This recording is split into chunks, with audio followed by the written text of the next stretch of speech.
Alô, amigos! Hoje, na nossa aula de Filosofia Moderna, nós vamos tratar da filosofia inglesa do século XVII. Os autores que nós vamos destacar dessa época são o Thomas Hobbes e o John Locke.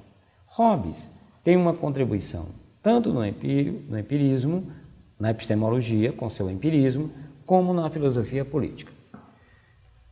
Vocês podem observar que na filosofia há um predomínio da filosofia empírica na ilha, no Reino Unido, na Grã-Bretanha, na Inglaterra, e uma filosofia idealista no continente. Por isso que alguns filósofos, historiadores da filosofia, costumam classificar em filosofia continental e filosofia empírica ou analítica. O Thomas Hobbes é um filósofo que se pergunta, na sua parte política, seu livro chamado O Leviatã, ele se pergunta: sempre na história da humanidade, sempre houve Estado? O Hobbes está fazendo também aqui um experimento mental. Ele vai dizer assim: deve ter tido uma época que não tinha ainda sido criado o Estado. O homem vivia no estado de natureza, chamado assim. Nesse estado de natureza, como não havia Estado, não havia autoridade, não havia lei, todo mundo era livre. E o que é que o Hobbes viu? O Hobbes diz o seguinte, que nessa época, os seres humanos, como não havia Estado, como não havia autoridade, podiam fazer tudo. E os fortes começaram a predominar sobre os mais fracos. Então, era difícil eu estabelecer para mim um lugar para morar, uma árvore que eu plantei, que eu cultivei, eu controlar para só eu ter acesso aos frutos. Então, houve uma desorganização de tal forma que os homens resolveram criar um pacto. Como estava uma coisa insuportável, os homens resolveram criar o Estado. Quando eles criaram o Estado, eles abandonaram o estado de natureza, a da liberdade absoluta, e criaram um novo Estado. E o que é que o Descartes, o que é que o Hobbes vai dizer? O homem, às vezes, funciona como lobo para outro homem. Então, para que não haja mais essa anarquia ou essa exploração dos fortes em cima dos fracos, é criado o Estado. O homem renuncia a seu estado de natureza. E esse Estado tem que ser um Estado forte, porque ele tem que impor ao homem a renúncia às suas ambições, aos seus egoísmos, às suas individualidades exageradas. Então, ele chamou o nome de Leviatã. Por que ele usou esse nome Leviatã? Leviatã é um monstro que é descrito lá no livro do Jó, na Bíblia. Livro de Jó, na Bíblia. Então, o que ele faz? Ele pega os homens, nós abandonamos o estado de natureza, fomos para um Estado, esse governo pode tudo. Ele vai dizer, é por isso que o Hobbes ele é considerado um dos defensores dos estados absolutos ou até mesmo das ditaduras, porque nós elegeríamos um governante que teria o poder sobre todos os outros, inclusive de tirar a vida. O Estado poderia tirar a vida de alguém que está desobedecendo, que não está cumprindo com suas obrigações e deveres dentro do Estado. E mais, o Hobbes diz, esse pacto não tem mais retorno. Nós fizemos o pacto e o pacto ele passa de pai para filho e não pode mais ser rompido. Então, é assim que o Hobbes defende. O John Locke, vamos passar aqui para a parte política do John Locke, o John Locke vai dizer também que houve esse estado de natureza, que nesse estado de natureza a situação ficou insuportável, que os homens fizeram um pacto, criaram um governo. Contudo, o Locke aqui não vai ter uma visão diferente do Hobbes. O Locke vai dizer assim, quando nós criamos o Estado, nós não renunciamos a tudo. O Estado não pode tudo. O Estado não pode tirar a vida. O Estado não pode tomar minha propriedade. Eu tenho direitos individuais. O Estado ele pode cobrar de mim alguns direitos para que a gente viva em uma sociedade mais harmônica, menos conflituosa, mas ele não pode tirar tudo. Então, nós estamos vendo uma diferença entre o Estado civil, diríamos assim, diferente do Hobbes para o Locke.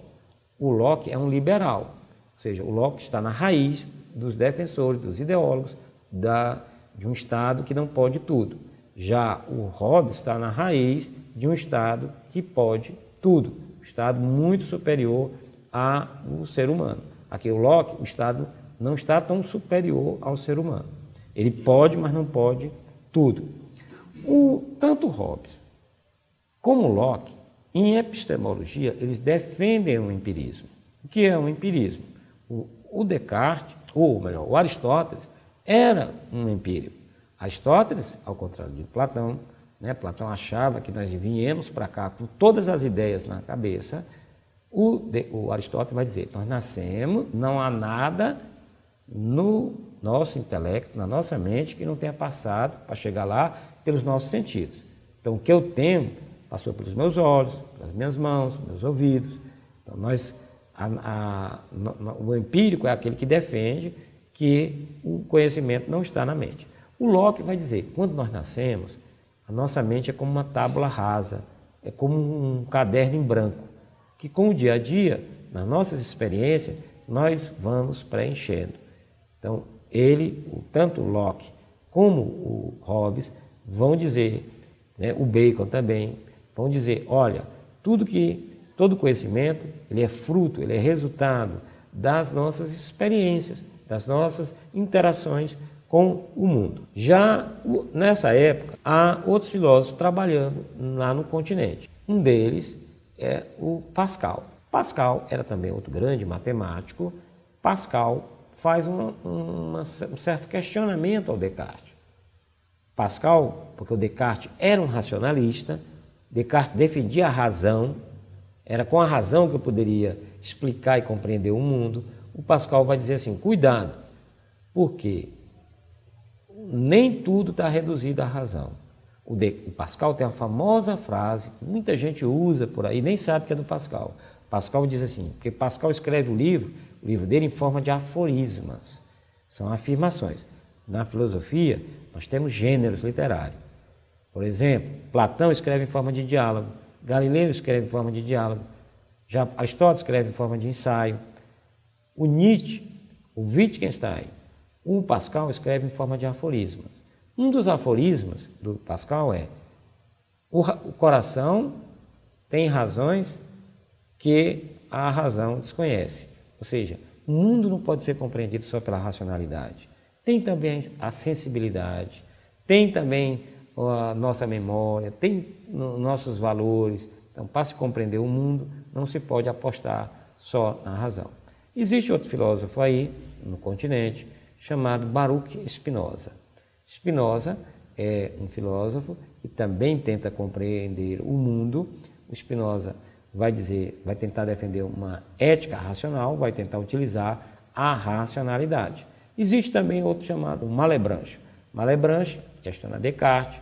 Malebranche vai dizer assim, olha Descartes, se você diz que o cérebro é composto de duas partes, a coisa pensante e a coisa física, ou seja, meu braço está separado do meu pensamento. E por que quando eu digo para o meu braço, eu penso, meu braço levanta, fecha a mão, ele fecha. Como é que está essa interação mente e corpo? Ele vai defender, inclusive, a chamada teoria do ocasionalismo. Existe também outro filósofo dessa época, chamado Leibniz. Leibniz vai escrever um livro de metafísica, onde o Leibniz vai dizer que toda a parte física do mundo, ou não só física, mas tudo no mundo, é composto de partes. Ele vai chamar essas partes, a menor parte, ele chama de mônada. Nós somos o somatório de mônadas. Esta mesa é um somatório de mônadas. O meu corpo é um somatório de mônadas. Então ele tem um tratado da monadologia, onde ele vai dizer que nós somos compostos, somos formados de mônadas. Então é outro filósofo importante dessa época. O Berkeley vai dizer o seguinte: o mundo, as coisas só existem a partir do momento que nós pensamos, e o que existe são sensações ou percepções. Então, o que tem não é a cadeira que está lá fora, é a minha percepção da cadeira.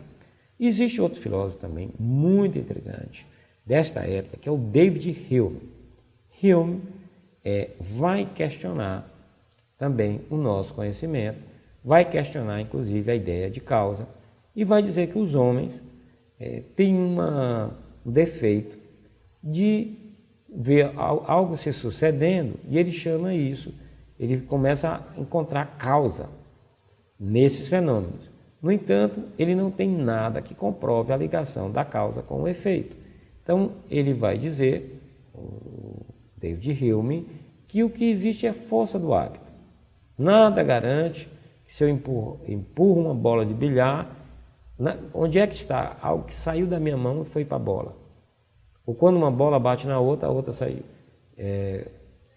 girando. Também nós não sabemos como isso aconteceu.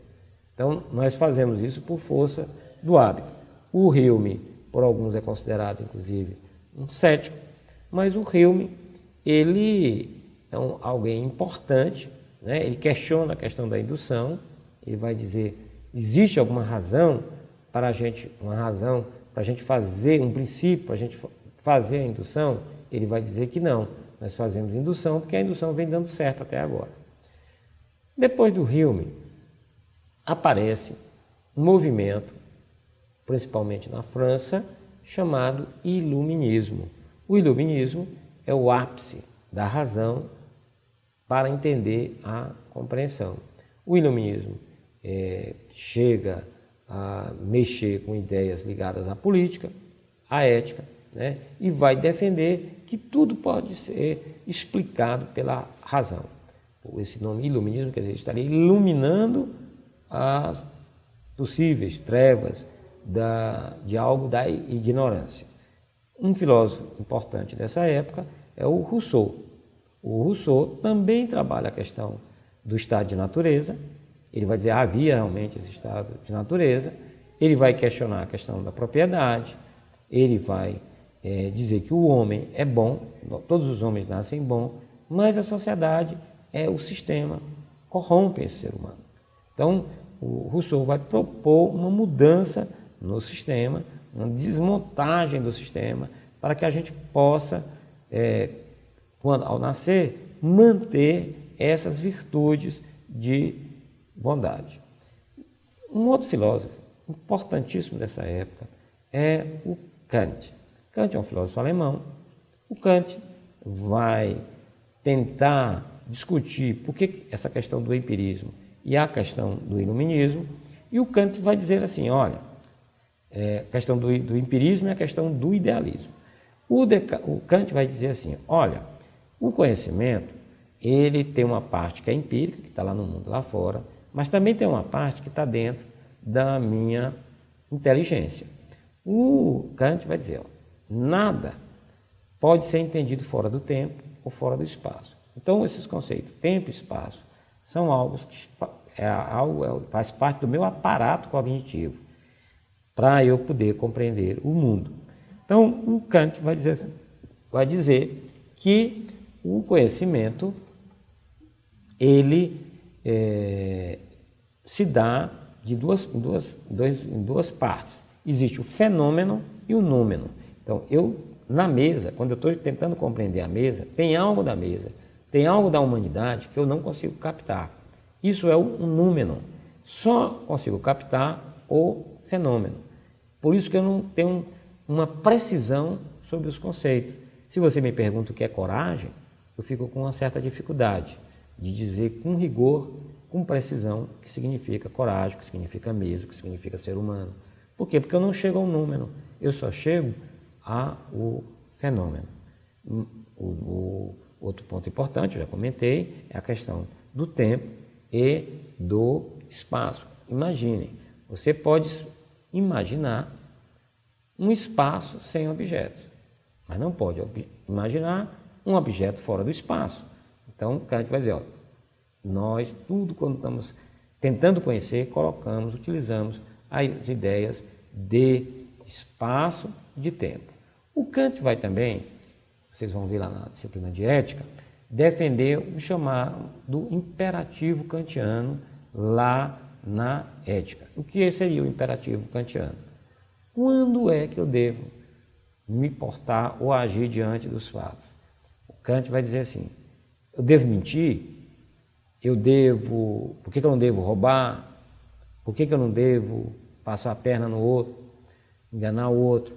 O Kant vai dizer assim, todas as vezes que eu for agir, devo agir como se aqui a regra valesse para todo mundo. Então, ninguém deve roubar, ninguém deve mentir. Ou seria mais ou menos assim, em outras palavras. Eu devo agir como eu espero que nessa mesma situação os outros também agiriam assim. Como eu não quero que alguém minta para mim, eu não devo mentir para os outros. Então, a ideia do imperativo kantiano. E por último, na nossa unidade, nós vamos tratar, no último capítulo, sobre o idealismo alemão. O idealismo, defendido pelo Hegel, Hegel vai dizer o seguinte, olha, as coisas não se sucederam ao acaso. Havia, durante o decorrer da história, uma espécie de razão universal que fica organizando como é que a história deve se desenvolver. Então, o Hegel vai dizer, a história é dialética, ela não é linear, ela é composta de alguns processos, como tese, antítese e síntese. Todo o processo histórico passa por isso. Então, eu tinha os grandes impérios, romano, eu tinha o império egípcio. Esses impérios, eles foram sucedidos pela época medieval, ou seja, uma antítese à época antiga. Depois há o que ele chama de síntese. E essa síntese vai se virar de novo uma tese, que vai ter uma antítese, e depois vai ter uma síntese. Então, a história ela não é linear, ela é em espiral, ela é dialética, como nós vimos, tese e antítese, tá? E o motor dessa história é o racional. Há uma razão que suplanta tudo. Então, para ele, o real é racional. Já há também nessa época um movimento romântico, então Fichte, por exemplo, é um desses pensadores românticos, e temos aí o materialismo que leva o Marx a inverter a dialética hegeliana. O Marx vai dizer, a história é dialética, mas quem comanda essa dialética não é essa razão, é o materialismo. Esse materialismo para o Marx é como é que as coisas são organizadas economicamente, os meios de produção. Então, Marx, para ele, só existe a matéria. Não existe nada além da matéria. Deus, Espírito, não existe isso. Só existe a matéria.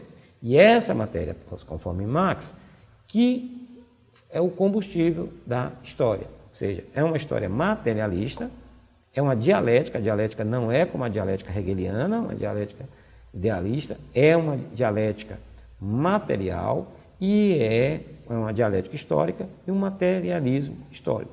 Marx vai dizer que a história, junto com a economia, houve uma série de sucessão e que vai chegar um momento, nós estamos vivendo o momento do capitalismo, mas esse será suplantado pelo marxismo, pelo comunismo. Seria o final da história, final do processo dialético histórico. Então, essa é a ideia marxista. Ele vai dizer que o capitalismo leva ao acúmulo, leva à desigualdade, é um sistema autocontraditório, ele tende a cair em ruína.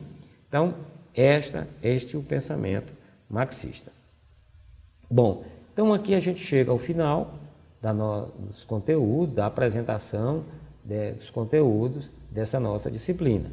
Vocês têm um livro, devem procurar ler o livro do Anthony Kenny, e tentar ler nos originais algum desses outros autores, para que vocês consigam compreender melhor a modernidade. Observem uma coisa, a modernidade ela é importante para a gente entender a cultura, a filosofia, a política, as artes, no mundo contemporâneo.